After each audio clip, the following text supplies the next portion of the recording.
नमस्कार. या निवडीच्या माध्यमातून पुन्हा आपण सर्वांचं स्वागत करतो. तर पहा सध्या पवित्र पोर्टलला ज्या जाहिराती आहेत त्या लवकरच प्रसिद्ध होतील आणि जाहिराती प्रसिद्ध झाल्या की ज्या उमेदवारांनी सेल्फ सर्टिफिकेशन केले अशा सर्व उमेदवारांना पसंतीक्रम देण्याची सुविधा उपलब्ध होणार आहे.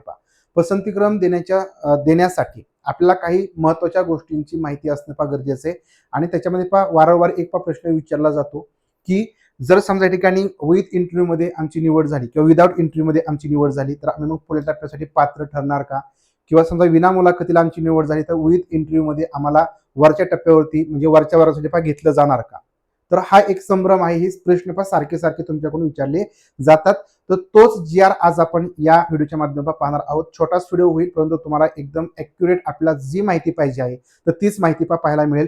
यासाठी हा व्हिडिओ शेवटपर्यंत पहा. सगळ्यात महत्त्वाचा व्हिडिओ लाईक करा आणि अशाच प्रकारचे महत्त्वपूर्ण व्हिडिओज पाहण्यासाठी तसेच प्रेफरन्स जनरेट करून ते असाइन करून लॉक करणं तसे या ठिकाणी सगळी माहिती आहे पवित्र पोर्टल संदर्भामध्ये तर ती समजून घेण्यासाठी मार्गदर्शन मिळवण्यासाठी हा चॅनल तुम्ही सबस्क्राईब केलं तर चॅनल सबस्क्राईब करा. तर बघा हा 20 जानेवारी 26 हा शासन निर्णय आहे. यापूर्वी काय होतं तर सगळ्यात महत्त्वाचं आपल्याला जे पसंतीक्रम होते ते अनलिमिटेड होते. म्हणजे आपण विना मुलाखतीचे आणि मुलाखतीसाठी पसंतीक्रम कितीही जनरेट करत होतो आणि त्याच्यामध्ये जे पसंतीक्रम जनरेट होतील त्याच्यानुसार आपले पसंतीक्रम लॉक केले आणि आपली मुलाखतीला पण निवड झाली म्हणजे विना मुलाखतीला निवड झाली आणि त्या ठिकाणी आपण जॉईन झालो तर परत एकदा आपल्या मुलाखतीचे प्रेफरन्स यायचे, मुलाखतीच्या शाळा यायच्या, मुलाखती संस्था यायच्या, परत जे विना मुलाखतीमध्ये जॉईन झालेले होते तेच या ठिकाणी मुलाखतीसाठी गेले आणि तिकडे सुद्धा ते जॉईन झाले आणि इकडलं त्यांनी सोडून दिलं. मग या गोष्टी या ठिकाणी या भरतीमध्ये होऊ नये म्हणजे काय होतं की तेच या ठिकाणी सारखे सारखे इकडं तिकडं जात होते. त्यामुळे त्याचा थोडासा प्रमाण कमी करण्यासाठी हा GR या ठिकाणी काढण्यात आला. मग याच्यामध्ये बघा की जे अनावश्यक गुंतागुंत आहे ते या ठिकाणी निर्माण झालं. त्याच्यामुळे या ठिकाणी याच्यामधला हा जो निर्णय आहे तो घेतला. निर्णय नेमका काय आहे याच्यामध्ये बघा जो 13/10/23 जो काय शासन निर्णय आहे तो रद्द करण्यात आला. 13/10/2023 चा 13/10/23 शासन निर्णयानुसार काय की या ठिकाणी जर तुम्ही पाठीमागच्या म्हणजे एका टप्प्यामध्ये समजा तुमची निवड झाली तर तुम्ही पुढच्या टप्प्यामध्ये सुद्धा पात्र ठरत होता. म्हणजे तुम्हाला या ठिकाणी अगदी पुढचे टेट होईपर्यंत जेवढे काय टप्पे होते त्या सर्व टप्प्यामध्ये या ठिकाणी तुम्हाला पात्र होता येत होतं. म्हणजे समजा तुमची पहिल्या टप्प्यामध्ये जर समजा 1ली ते 5वी निवड झाली, दुसऱ्या टप्प्यामध्ये तुम्हाला 6वी ते 8वी किंवा 11वी ते 12वी जागा आल्या तर तिथेही तुम्ही पात्र होत होता आणि तुमची तिथं निवड सुद्धा म्हणजे बऱ्याच जणांची निवड सुद्धा झालेली होती.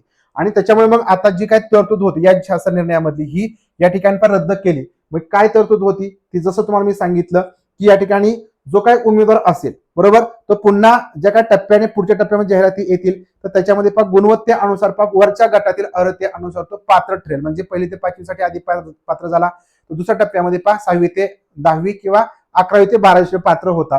परंतु आता ही जी काय अट आहे ही अट या ठिकाणी या GR अनुसार रद्द करण्यात आली. मग आता नवीन अट काय टाकण्यात आली तर बघा की उमेदवाराचे चालू चाचणी परीक्षेतील गुण मुलाखतीशिवाय आणि मुलाखती या निवडीच्या प्रकारासाठी मिळून केवळ एक वेळ निवडीच्या शिफारसीसाठी लागू राहतील. म्हणजे समजून घ्या की या ठिकाणी तुम्हाला मुलाखत असेल किंवा विना मुलाखत असेल म्हणजे तुमची विना मुलाखतीसाठी किंवा मुलाखतीसाठी म्हणजे कोणत्याही एका प्रकारामध्ये तुमची जर निवड झाली तर ते गुण तुमचे त्याच ठिकाणी बाद होणार. म्हणजे थोडक्यात याचा अर्थ काय की तुमची एका टप्प्यामध्ये फक्त एकदाच निवड होईल, पुढच्या टप्प्यामध्ये तुमची निवड होणार नाही. त्यातही जर समजा तुमची विना मुलाखतीसाठी पहिल्याच ह्याच्यामध्ये तुमची काय झाली निवड झाली बरोबर विना मुलाखत म्हणजे थोडक्यात जिल्हा परिषद असेल, महानगरपालिका असतील, तुम्ही त्या ठिकाणी पसंतीक्रम दिले आणि तुमची कोणत्याही पदासाठी तुमची निवड होईल. 1ली ते 5वीला होईल, 6वी ते 8वी किंवा 11वी ते 12वी.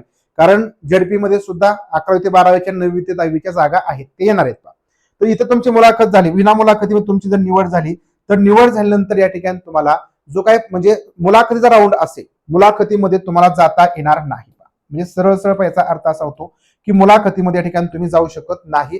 म्हणजे तुम्ही एका टप्प्यामध्ये दोघांपैकी कुठेही तुमची निवड होऊ द्या तर तुम्ही पुढच्या टप्प्यासाठी बाद ठरणार. जर तुमची विना मुलाखतीला निवड नाही झाली आणि तुमची मुलाखतीला निवड झाली आणि मुलाखतीमध्ये तुमची निवड झाली तर तुम्हाला पुढच्या टप्प्यामध्ये येता येणार नाही. लक्षात आलं. म्हणजे सगळ्यात महत्वाचं की पाठीमागे जसं व्हायचं की तुमची विना मुलाखतीला निवड झाली तर तिथं तुम्ही जॉईन झाला, परत मुलाखतीला तुमचं नाव आलं तर मुलाखतीमध्ये तुम्ही मुलाखत देऊन तुम्ही त्या ठिकाणी तुमची निवड झाली की तिकडेही तुम्ही जॉईन होत होता, इकडे तुम्ही राजीनामा देत होता. आता तसं करता येणार नाही. तुम्हाला विना मुलाखतीमध्ये निवड झाली की या ठिकाणी तुम्हाला मुलाखतीमध्ये वरच्या वर्गासाठीही जाता येणार नाही.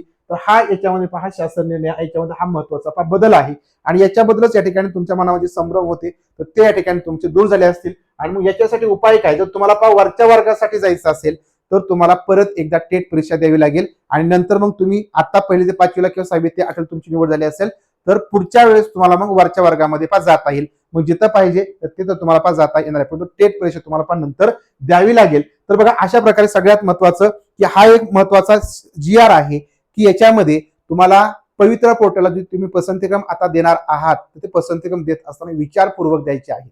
कारण तुमची जर विना मुलाखतीमध्ये तुम्हाला चांगले मार्क असतील आणि जर समजा तुम्ही पहिली ते पाचवीची पसंतीक्रम आधी टाकली पण तुम्हाला 6वी ते 8वीला जायचे किंवा 9वी 10वीला जायचं असेल तर मग तुम्ही काय करणं गरजेचं आहे. तर माझं सजेशन हे राहील याच्यावरती, कारण खालचं आपण काय बघणार नाही, आपण फक्त याच्यावरतीच फक्त व्हिडिओ बघतोय कारण छोटा व्हिडिओ म्हणजे तुम्हाला तो व्यवस्थित समजेल की जर तुम्हाला समजा 11वी ते 12वीला जायचं असेल तर तुम्ही काय करायचं, आधी 11वी ते 12वीची पसंतीक्रम टाकायची.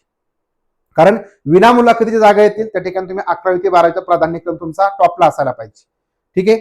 जर तुम्हाला वाटलं की नाही मला माझ्या जिल्ह्यामध्येच पाहिजे तर मग तुम्ही स्वतः जिल्ह्यामध्ये मग 11वी ते 12वी जागा असतील तर टाका, नसतील तर मग 9वी 10वी बघा, नसतील तर 6वी ते 8वी, नंतर तुमच्या ठिकाणी पहिली ते 5वी म्हणजे तुमचा उतरता क्रम असावा. 11वी ते 12वी, नंतर 10वी ते 11वी, सॉरी 9वी ते 10वी असेल, नंतर 6वी ते 8वी असेल आणि पहिली ते 5वी असेल.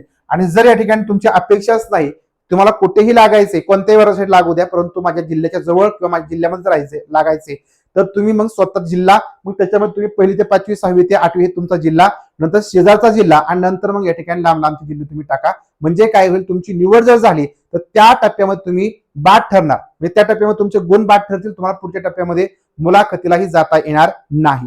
त्यामुळे हे क्लिअर आहे, एकदम क्रिस्टल क्लिअर झालं की सगळ्यात महत्वाचं या GR अनुसार तुम्हाला जर तुमची मुलाखत किंवा विना मुलाखत दोन्हीपैकी कुठेही तुमची जर निवड झाली तर तुमचे गुण त्या ठिकाणी बाद ठरणार.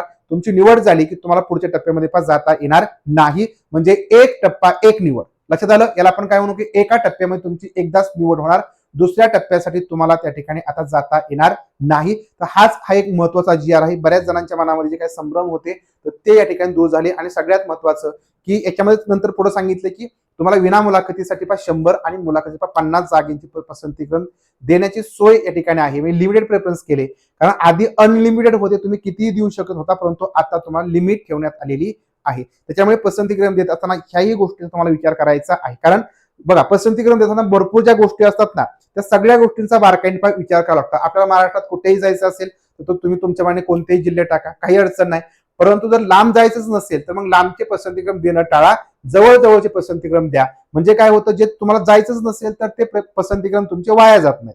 कारण लिमिटेड असेल तर वाया नाही गेले पाहिजे, बरोबर ना. तुम्हाला 200 पसंतीक्रम आले परंतु तुम्ही जवळजवळचे सोडून लांबचे टाकणार आणि लांब निवड जरी तुम्हाला जायचंच नसेल तर तुमच्या ठिकाणी ती चुकीचे, तुम्हाला निवड होऊनही तुम्हाला जाता नाही येणार. त्यामुळे जवळचे पसंतीक्रम टाका ज्या ठिकाणी तुम्ही, मग ते सगळं तुम्ही ठरवायचे. कारण तुमची प्रायोरिटी काय आहे, तुम्हाला जवळ जॉब करायचा आहे, कुठेही जॉब करायचा आहे, हे तुमच्या ठिकाणी ठरवायचं.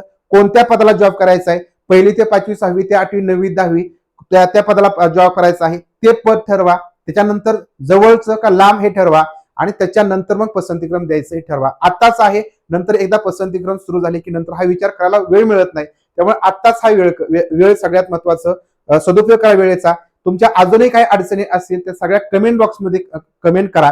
तर त्याबद्दलही अशा प्रकारे आपण जे छोटे छोटे व्हिडिओ असतील त्याच्या माध्यमातून गाईड करण्याचा प्रयत्न करणार आहोत. तर व्हिडिओ आवडला असेल, माहिती पण वाटला असेल तर व्हिडिओ लाईक आणि शेअर करा. भेटूया पुढील व्हिडिओमधून. तोपर्यंत सर्वांना धन्यवाद.